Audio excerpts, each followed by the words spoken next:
有很多时候，我坐在硅谷的咖啡馆或者海边，看着那些来来往往的人，我会发现一个非常荒谬的现象。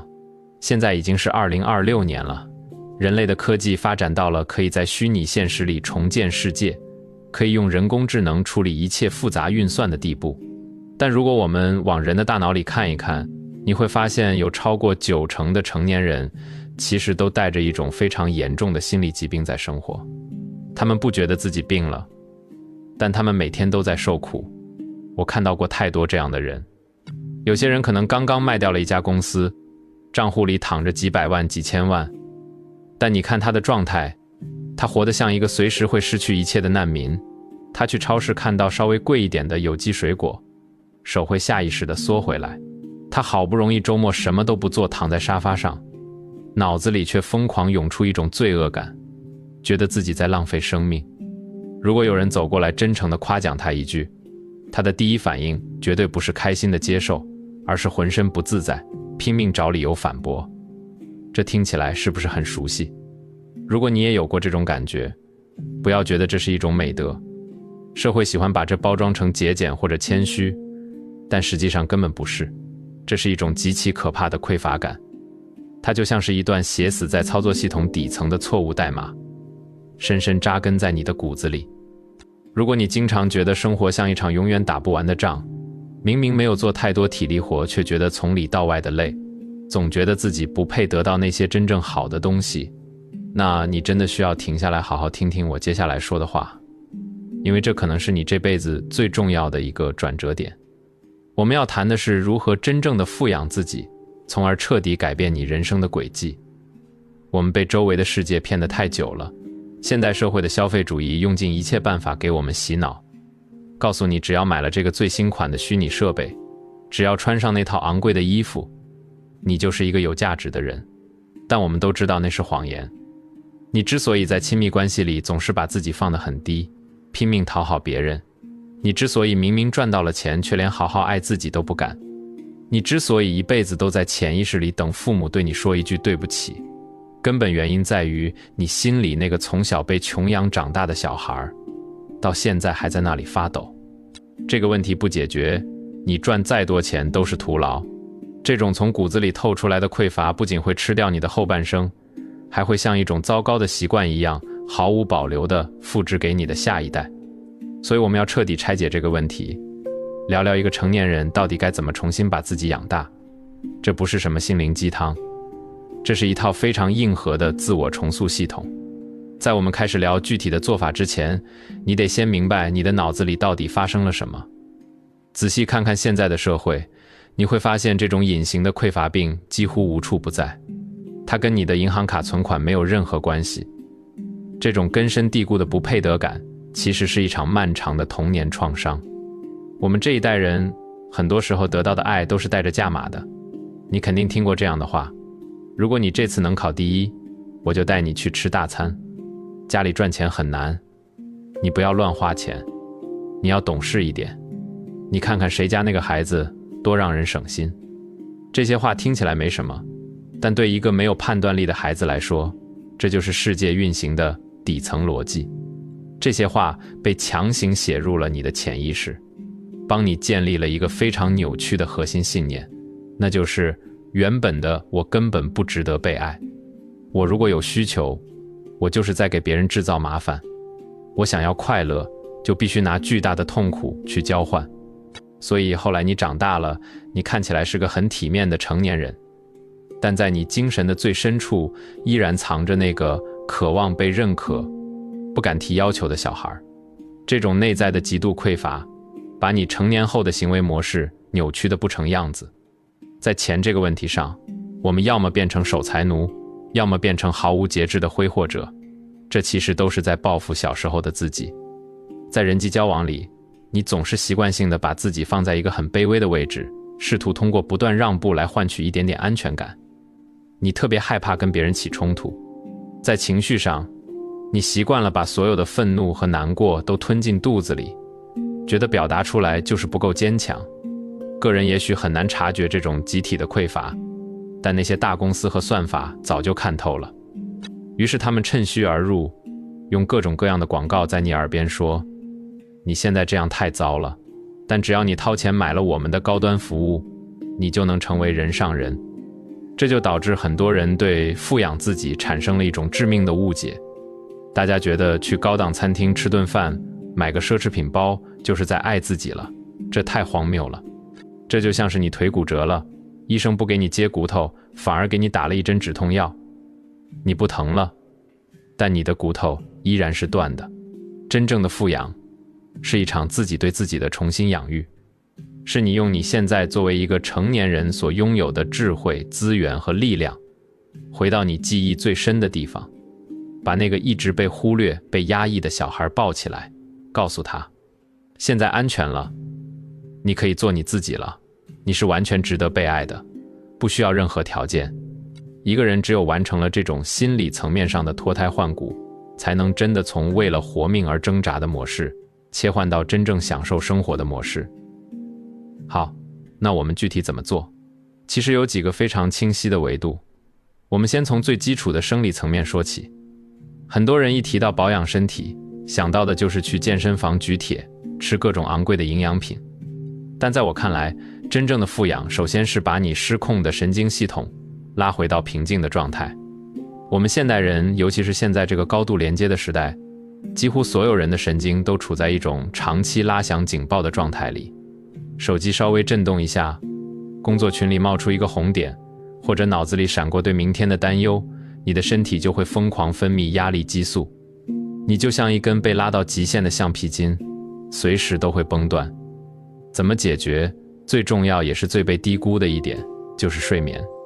我们现在的文化有一种非常病态的倾向，就是喜欢赞美那些不睡觉的人，把疯狂熬夜加班当成是一种荣耀。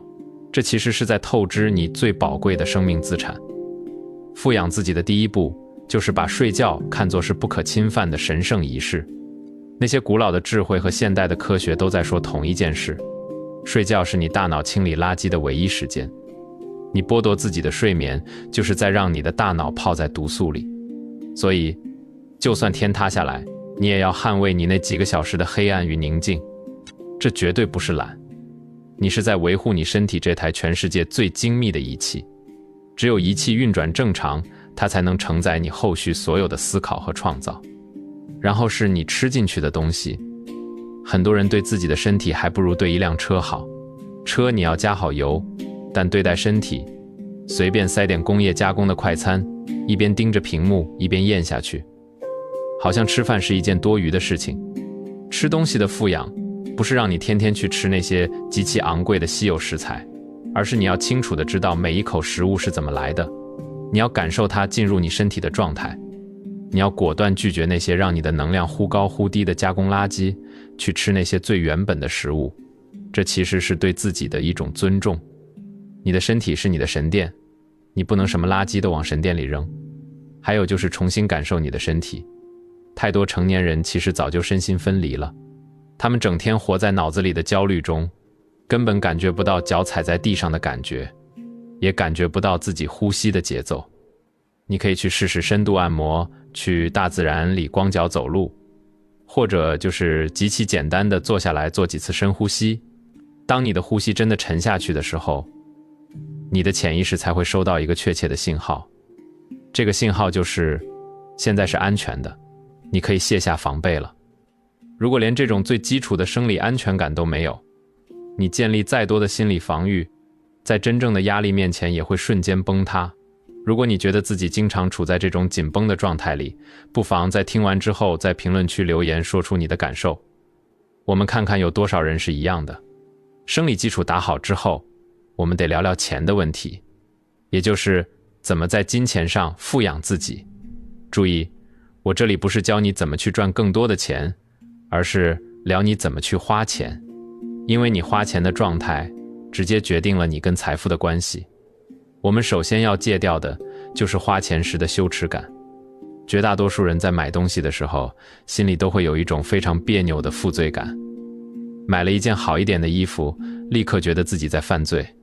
去度了个假，回来恨不得吃1个月的白水煮面来惩罚自己。这种心态是非常收缩的，是充满恐惧的。世界运行的规律其实很直接，如果钱总是让你感到痛苦和内疚，你的潜意识就会想方设法把你和钱推开，因为人都是趋利避害的。真正的富养是在你花钱的时候带着一种纯粹的喜悦和感谢。当你付钱的时候，在心里对自己说，谢谢这笔钱给我带来了这么好的体验，也谢谢我自己有能力去支付它。顺便也祝福赚到这笔钱的人，让金钱变成一种流动的能量。当你把心态转变过来，你整个人的气场就不一样了。一个对钱不那么纠结、从容大度的人，反而更容易看到赚钱的机会。另外，你得把钱花在体验上，而不是拿去买那些为了向别人证明你过得很好的东西。很多人花大价钱买个名牌，是为了让别人觉得自己很牛。这不叫富养自己，这叫富养别人的眼光。你真正应该做的是花钱去学一样看似没什么实际用处的技能，去爬一座没有人烟的山，去听一场让你起鸡皮疙瘩的音乐会，这才是对灵魂的富养。因为体验是这个世界上唯一没有任何人能从你脑子里偷走的东西。哪怕你老了，名牌包会烂掉，车会变成废铁，但你当年看过的某一次绝美的日落，你在书里突然想通的某一个道理，这些东西会融进你的血液里，变成你独一无二的气质。所谓富养，就是不断撑大你生命的容量。当然，在钱这方面，你也必须给自己建立一个安全底线。彻底把钱花光从来不是什么洒脱，那只会带来另一种极端的焦虑。你必须给自己存一笔名为从容的基金，当这笔钱安安静静地躺在你的账户里时，你才有了说不的权利。你可以对压榨你的老板说不，对消耗你的关系说不。钱最大的作用从来都不是让你去买多贵的东西，而是用来买回你的自由。接下来说说情绪。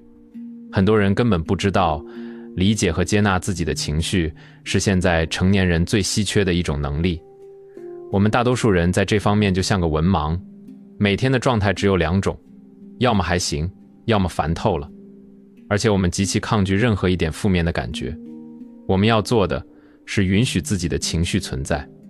我们从小就被灌输一种观念，哭是不成熟的，发脾气是没教养的，嫉妒是可耻的。于是我们学会了把自己阉割掉。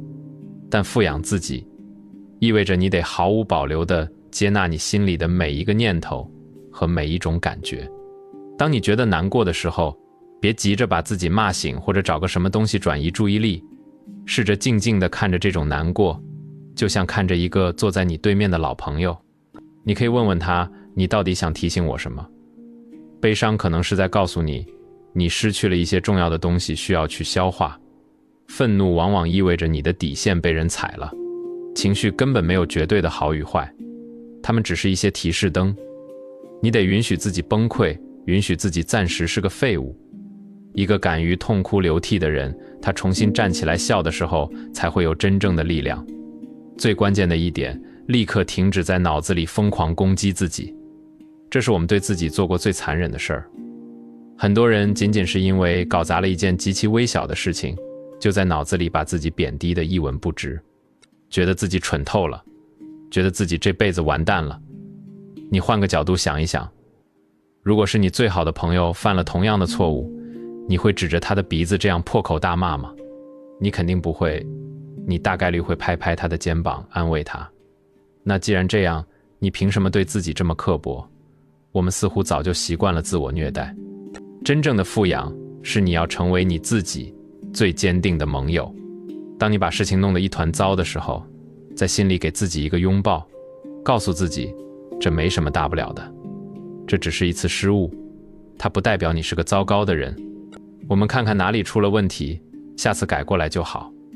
这种对自己宽容的能力，是你在这个操蛋的世界里保持坚韧的最核心的武器。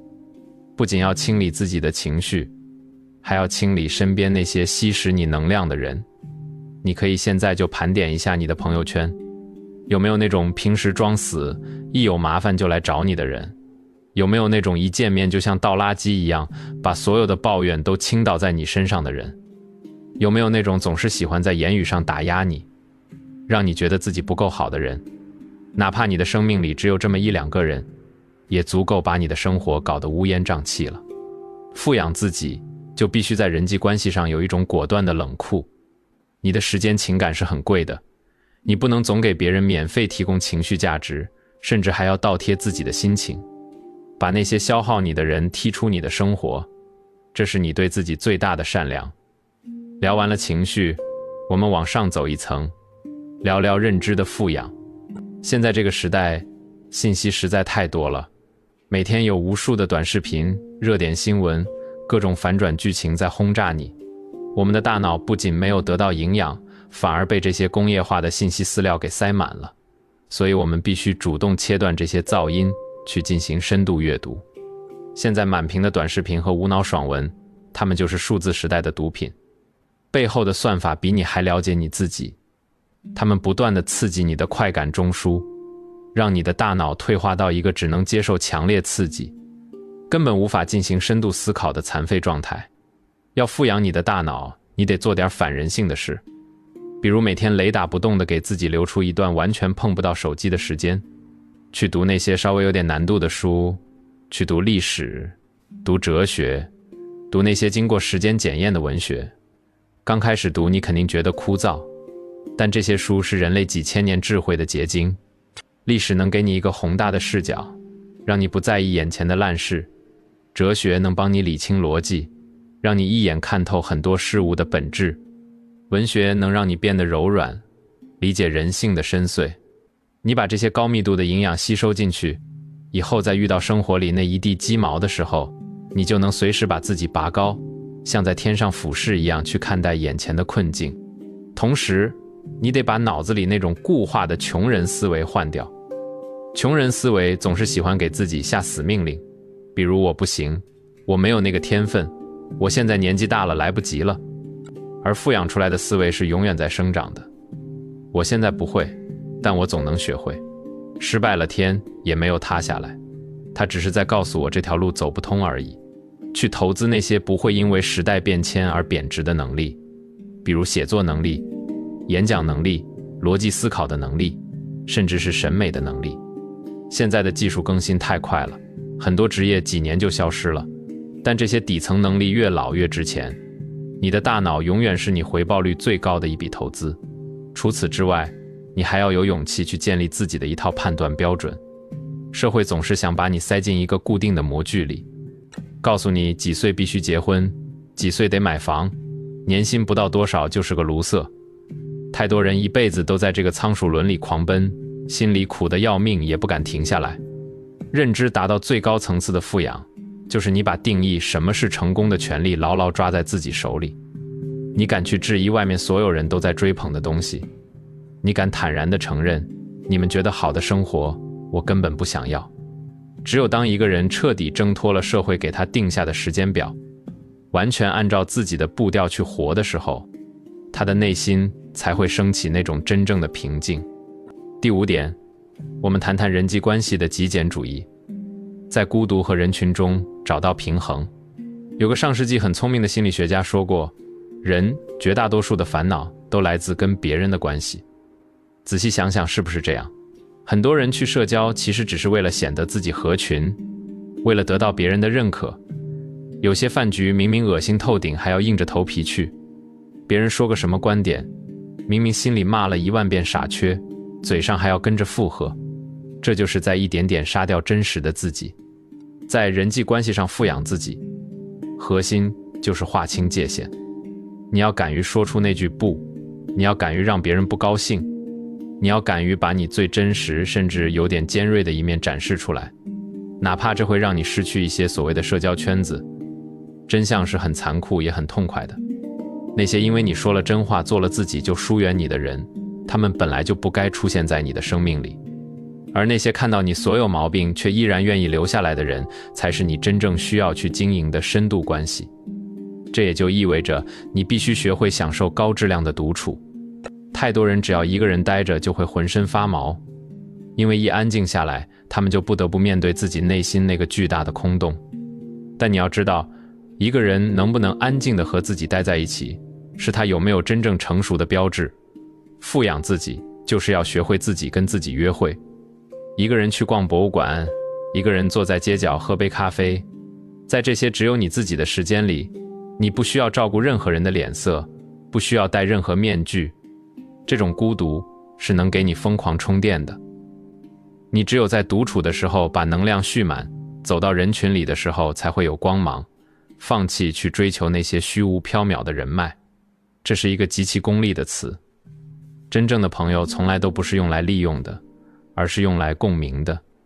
去找到那极少数的几个，能陪你聊聊虚无的梦想，聊聊心底的恐惧，甚至聊聊死亡，都不会觉得尴尬的人。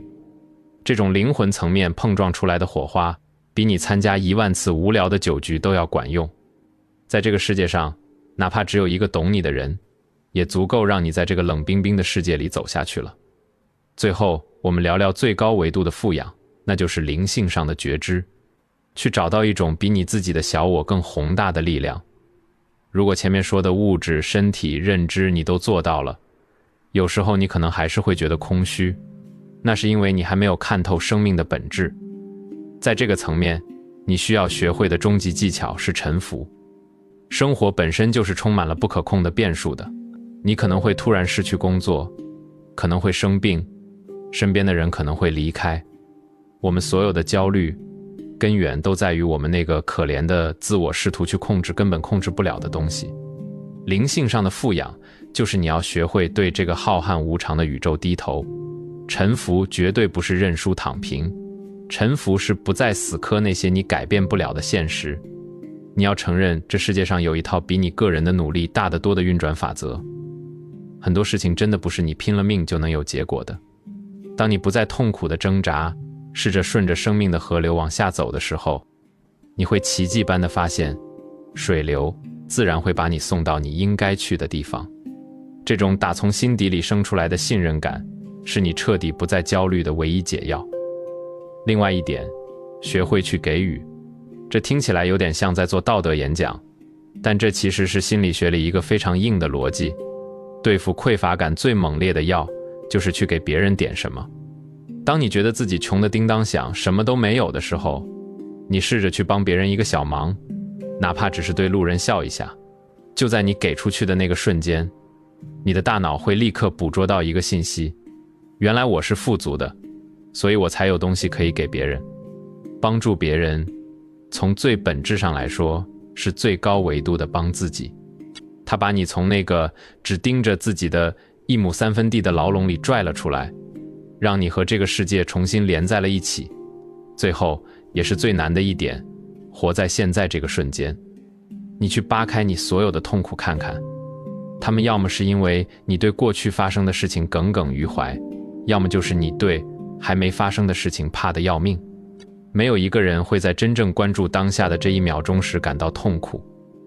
富养自己的最高境界，就是不断地训练自己，把注意力拉回此时此刻。看风景的时候就只管看风景，喝茶的时候就专注地喝茶。当你把所有的意识都聚焦在当下的这一刻时，那些关于过去和未来的阴影就会彻底消失。在这个越来越混乱的世界里，这种定力就是你最强大的防弹衣。当你真的开始在这些方面重新养育自己，你会发现你整个人都在发生一种不可逆转的蜕变。首先就是你的气场彻底变了，你走在人群里不再缩手缩脚，看人的时候眼神不再躲闪，那种从骨缝里渗出来的笃定，会让周围的人对你产生一种天然的敬畏。因为你心里很清楚，你的价值不需要任何外在的标签来证明，然后你周遭的一切都会开始顺畅起来。当你不再像个溺水的人一样死死抓着钱和关系不放，当你彻底摆脱了那种匮乏的频率，那些好的东西反而会源源不断地朝你涌过来。这是宇宙的铁律。更重要的是，你会尝到一种绝对的自由。你再也不会被别人的闲言碎语绑架，再也不会被社会那些莫名其妙的标准衡量，也再也不会被自己突如其来的情绪淹没。在你自己建立的精神帝国里，你就是唯一的王。你再也不是那个四处讨饭的乞丐了。这绝对不是一条轻松的路。剥离掉过去那个烂透了的自己是会痛的，重建这套系统也需要漫长的时间。毕竟你身上的那些毛病不是一天长出来的。但你必须要相信，这是你来到这个世界上最划算的一笔投资。因为说到底，你才是你自己人生唯一的负责人，你也是你自己生命里唯一能指望的救星。我想把这些话送给所有正在泥潭里拼命往上爬的人。我们活这一辈子，归根结底其实只在做一件事情，那就是修补我们在童年时被打碎的那个梦，然后在那片废墟上一砖一瓦地建起一座只属于自己的堡垒。有个很老的哲人曾经说过一句话，大意是在最冷的冬天里，我终于发现在我的身体里面藏着一个无论如何都打不败的夏天。作为一个成年人，最顶级的自我富养，不是背起包逃离现在的烂摊子，而是你在彻底看清了生活有多么操蛋之后，依然愿意拿出你生命里最大的温柔和耐心，去一点点浇灌你自己的心。从今天这一刻开始，别再指望有谁会来救你，别再等着别人给你施舍，哪怕这世界上的所有人都对你刻薄，你也要毫不犹豫地对自己慷慨。就算全世界只有一个人在爱你，那个人也绝对只能是你自己。去好好吃每一口饭，去死死捍卫你的睡眠，去拉起你和别人的警戒线，去接纳你心里的每一场风暴。把那个一直在雨里哭着等别人来接的小孩自己领回家，摸着他的头告诉他，以后什么都不用怕了，我来照顾你，我会把这世界上最好的东西都给你，不是因为你要考第一，也不是因为你要多听话，仅仅因为你就是你。希望我们都能在这个有时候显得很薄情的世界里，狠狠地爱自己一把，活成一束光，先把自己烤暖和了，然后再去照亮眼前的路。如果你觉得这些话对你有所触动，我希望你能在评论区留下重建自我这4个字，就当是给自己立下的一个契约。我们现在是2026年，世界的变化比以往任何时候都要快，保护好你的心智比什么都重要。感谢你的阅读和聆听，别忘了点赞、订阅并开启小铃铛，这样你才不会错过我们后续更深度的探讨。我们下次见。